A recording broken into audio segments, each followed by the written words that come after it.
Voici ma base à la surface de Minmus.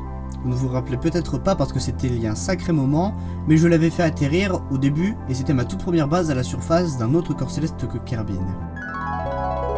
Salut tout le monde, aujourd'hui je vais détailler et raconter l'histoire de l'envoi de ma base sur Minmus. Et cette base, je ne l'ai jamais dit, mais ça fait très longtemps qu'elle est totalement à la merci du Kraken. Elle est bloquée comme ça depuis plusieurs mois, voire même années. Dans l'univers du Kerbal, ça fait environ 40 ans qu'elle est bloquée comme ça. Et en fait, dès que j'essaye de retourner dessus, elle explose à cause du Kraken. Et là, j'ai retenté, et par miracle, étrangement, elle n'a pas explosé. Du coup, je vais immédiatement en profiter pour aller sauver mes Kerbal et les ramener sur Kerbin en sécurité, pour pas qu'ils explosent à nouveau à cause du Kraken, ou en tout cas me débarrasser de cette base du démon.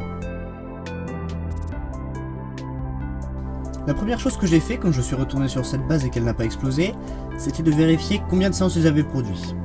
Bon, ils n'en ont pas produit du tout, je sais pas pourquoi. Mais ensuite, évidemment, j'ai pensé à leur sécurité et je les ai fait sortir de la base pour les mettre en sécurité à l'extérieur. Et c'est là que m'est venue une idée folle.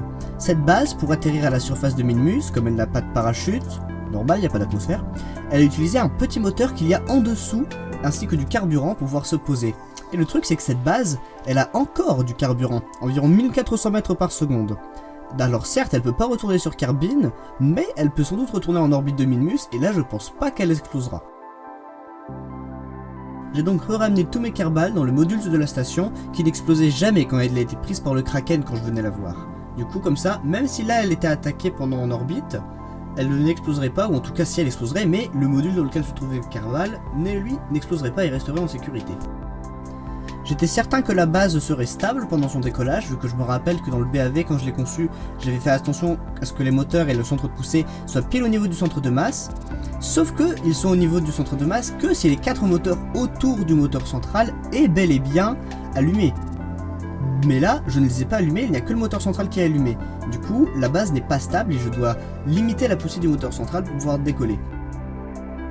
Heureusement, j'ai pu allumer les 4 autres moteurs, ce qui m'a permis de stabiliser la base et donc de partir vers une orbite bien plus logique, bien plus stable, bien plus ronde que si elle était restée complètement penchée sur le côté. Pour l'orbite, j'ai pris une simple orbite à 100 km, à peu près équatoriale, et ensuite j'enverrai une mission de secours pour aller sauver ces pauvres Kerbal coincés là-bas depuis 40 ans. Sous-marrant, ces Kerbal, c'est un peu comme des Kerbal de Schrödinger. Tant que t'es pas allé les voir, ils sont toujours vivants, mais quand tu vas les voir, ils meurent dans une explosion. Donc tant que tu vas pas les voir, ils sont simultanément morts et vivants.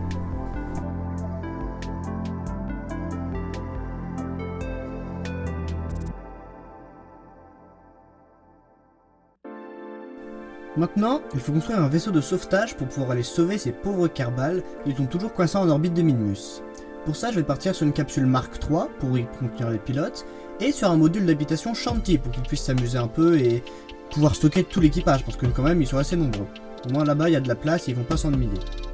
Aussi je vais mettre un port d'amarrage sur ce vaisseau, parce que j'ai aussi une station spatiale en orbite de Minmus qui elle aussi est coincée là-bas depuis 40 ans. Sauf que au moins elle je peux aller et retransmettre la science. Elle est coincée dans le genre où je l'ai jamais secourue. Mais là je vais du coup lui envoyer des petits Kerbal lui rendre visite, mais je vais pas la ramener. Je vais juste lui mettre un collègue vu qu'elle est toute seule et autant augmenter l'efficacité scientifique. Et ce collègue ce sera d'ailleurs un des scientifiques que je dois les secourir mais qui du coup va lui pas rentrer. Ils vont tous les deux rester là-bas pendant encore quelques dizaines d'années, le temps de finir d'analyser toutes les données disponibles.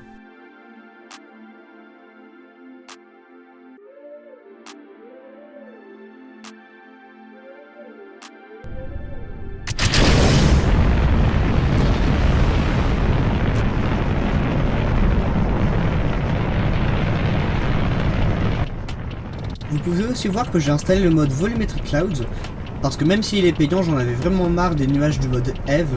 Ils passent, mais en vrai ils sont beaucoup moins bien que ceux du Volumetric Cloud, et ça vaut le coup de payer pour le mode parce que ces nuages sont vraiment magnifiques. Et il y en a sur Joule, sur les géantes gazeuses, sur les planètes des modes comme Calbelo ou Promised Worlds, ou même sur Eve.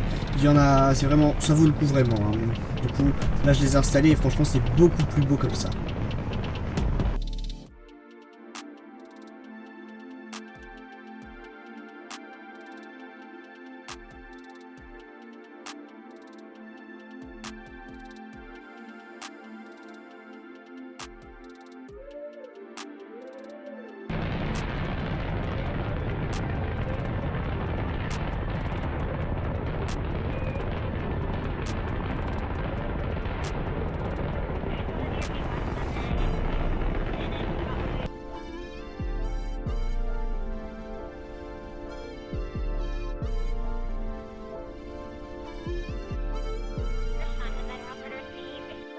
Ce qui est marrant autour de Minmus, c'est que même si pour genre 50 mètres par seconde de plus, je pouvais faire une manœuvre super rapide pour rejoindre l'autre vaisseau bien plus rapidement, bah je préfère quand même le faire de façon plus efficace parce que bon, je sais pas, je veux mon mètre par seconde de delta V en plus. Et nous voici enfin en vue de la base à secourir. Ensuite c'est très simple, je vais passer tous les Kerbals un à un de la base à secourir vers le vaisseau de secours.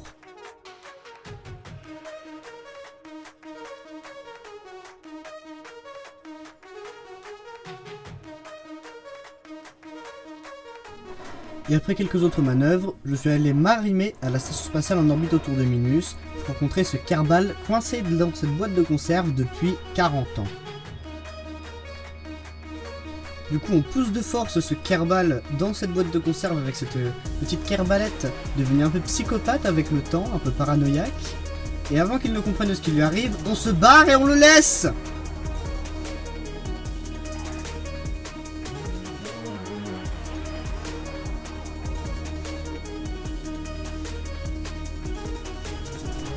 Je sais pas si j'oserais un jour ramener ces deux Kerbals à la surface de Kerbin. Peut-être qu'ils vont vouloir se venger ou je sais pas quoi pour leur avoir fait subir tout ça.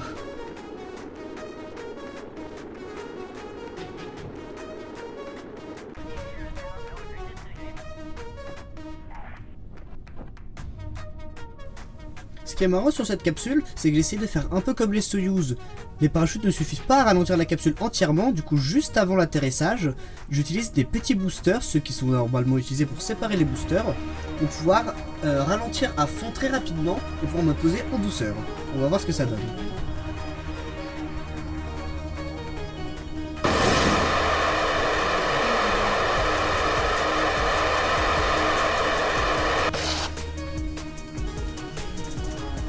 Ils ont fonctionné un peu trop longtemps, mais au moins j'ai ralenti à 7 mètres par seconde environ à la place de 15 au moment de toucher tout seul, ce qui m'a permis d'éviter de prendre des risques avec un atterrissage trop violent. C'est donc une mission de secours rondement menée. Là ça fait quelques semaines que je poste toutes les semaines et plus toutes les 2 semaines, mais là la prochaine vidéo sera assez grosse, du coup ce sera quand même dans 2 semaines que je reposterai. Au revoir.